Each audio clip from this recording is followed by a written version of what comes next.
What are my expectations for the Brooklyn Nets? Let's get into this. Oh yeah, I work with the medics. I'm about to get you injected. I got a couple connections so I can get you prosthetics. Quickly before we get the video started, if you guys enjoy this video and want to see more NBA content just like this one, hit that subscribe button and that post notification bell. Anyways, back to the video. Before the past 4 or 5 NBA seasons, the Brooklyn Nets were in a terrible situation. Just having losing seasons year after year, having no true direction after trading away all their draft picks to the Celtics, and overall the Nets were just in a terrible place. But starting about 4 or 5 seasons ago, the Brooklyn Nets were finally starting to head in the right direction. They hired new management, hired a new president of basketball operations, got a new team owner, just basically overhauled everybody they had within the organization and brought in completely new people, and slowly over the past few seasons, the Nets were finally starting to build something. It didn't happen overnight, but year after year they were slowly improving, and eventually they got to the point where they are at currently, where now they have 3 absolute superstars on their team and are a true NBA championship contender now. Where the Nets were 5 seasons ago and where they are currently really shows you how important it is to have a truly healthy organization and hire the right people in the right positions. The Nets were probably in the worst possible situation you could be as an organization. Well, the first issue with the Brooklyn Nets situation back 4 or 5 seasons ago was they didn't necessarily have any talent on their roster that they could build upon going forward, and they didn't really have somebody on the roster that was a true franchise player. That was the first issue, but the second issue is the Nets were basically a bottom feeder of the NBA and just losing season after season, and not only losing, they were the 12th or 10th seed in the Eastern Conference, which is obviously extremely bad. But besides those 2 factors, probably the worst part about it was they had no draft picks. So basically they were losing season after season for no reason. They had no incentive to lose and they were still losing like crazy. But luckily for the Nets, they were able to hire new management and they were able to get out of that terrible situation. But now fast forwarding to the roster that the Nets currently have, it's absolutely special. But now let's look at the individual players on the Nets and break their games down point by point to really describe why this team is such a special team going forward. So first, let's start out with James Harden. So of course throughout Harden's whole career, he was always known as one of the best offensive players we have in the league, and currently, although he's not as good as he was in years past, it's still pretty clear that he's one of the more talented offensive players we have in the league. Starting with Harden's 3-point shooting ability, he's just elite from that area. He has very good range, could clearly shoot from deeper than just that 3-point line, also has a great ability to catch and shoot from that 3-point area,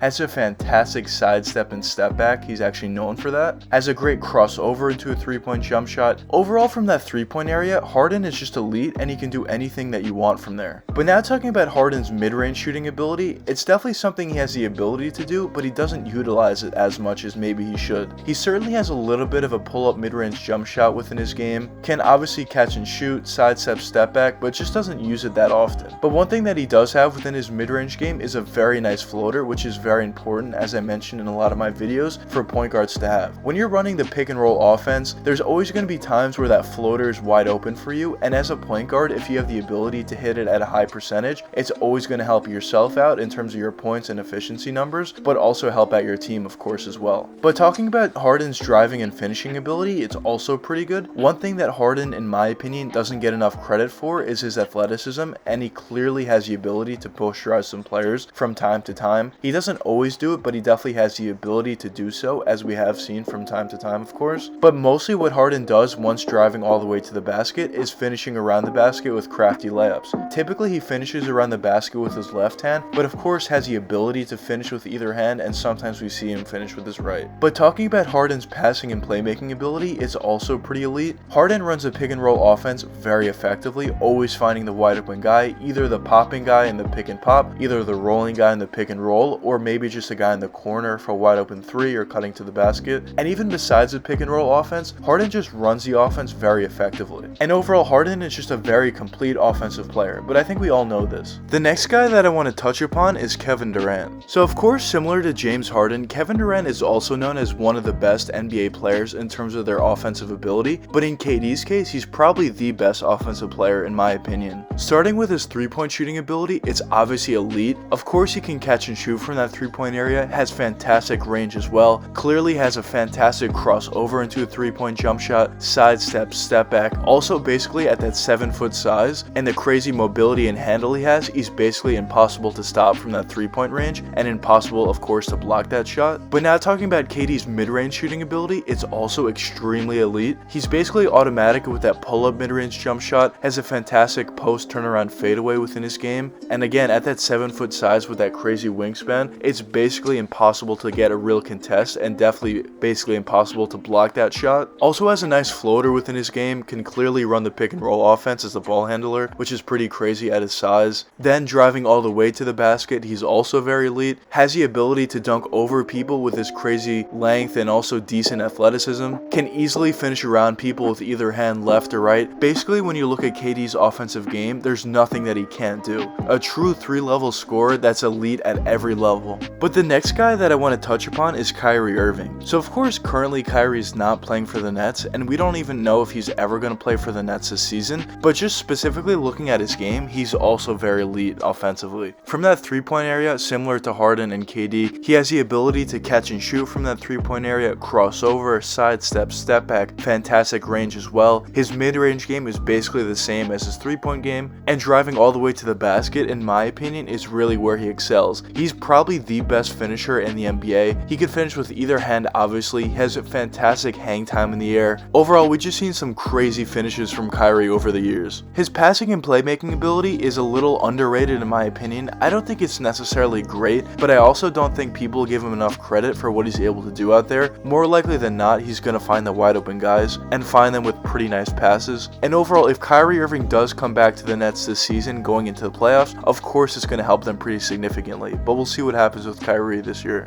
But now let's get into the question of the video, which is what are my personal expectations for the Nets this season? So it's pretty clear that this Nets team is way more than just a playoff team. So during the regular season, what my expectations would be for the Nets is just to be a top 3 seed in the Eastern Conference. And overall during the regular season, what I would like to see is just keeping everybody healthy. Of course you want to keep James Harden and Kevin Durant healthy, and a great way to do so is by giving them some days off, which is something that head coach Steve Nash has been known to do. So I'm not too concerned about that. In terms of chemistry, it's pretty clear that the Nets have a pretty good chemistry pretty early, so I'm not concerned about their chemistry whatsoever, honestly. During the regular season, the biggest thing is just to keep their main guys healthy and just become a top 3 seed, which basically I have no doubt in my mind that the Nets will do, barring some crazy injury or something. But in terms of what are my playoff expectations for this Nets team, with or without Kyrie, I think the expectation is certainly to win an NBA championship. When you have the amount of star power that the Nets do have, even if they don't have their third star in Kyrie, I think it's not unfair to expect this Nets team to win a championship. And anything less, in my opinion, would be a failure. Last year they went through a bunch of different injuries, but overall I thought it was a failure that they didn't win the championship, and the same would be said this year if they aren't able to do so. But we'll see what happens with the Nets going forward, and currently early on in the season at this point, although teams like the Suns and the Warriors are getting out to fantastic starts, I still think the Nets are clearly the championship favorites at this point, and in my opinion, if I had to pick a championship winner at this point, I would probably pick the Nets. But anyways, let me know what you guys think in the comments. What are your personal expectations for the Brooklyn Nets? But anyways, I hope you guys enjoyed the video, and if you did enjoy, please leave a like and subscribe and hit that post notification bell. It really helps me out a lot. Until the next time, peace out, guys. Dosage. Oh yeah, I work with the medics. I'm about to get you injected. I got a couple connections so I can get you prosthetics. Hope you can't go where I'm headed.